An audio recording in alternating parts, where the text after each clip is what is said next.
You ask Tiger to solve. This deals with linear equations with one unknown. The final result is x equals 25. Let's solve it step by step. Group all x terms on the left side of the equation.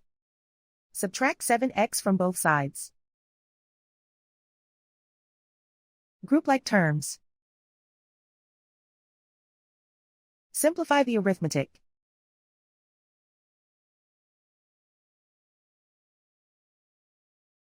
Group all constants on the right side of the equation. Subtract 100 from both sides. Simplify the arithmetic.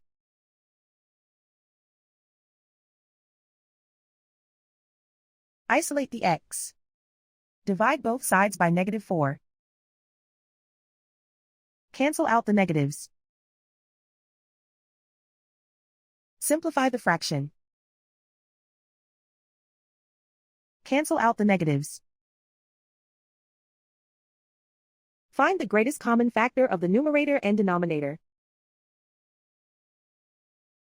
Factor out and cancel the greatest common factor. And so the final result is x equals 25.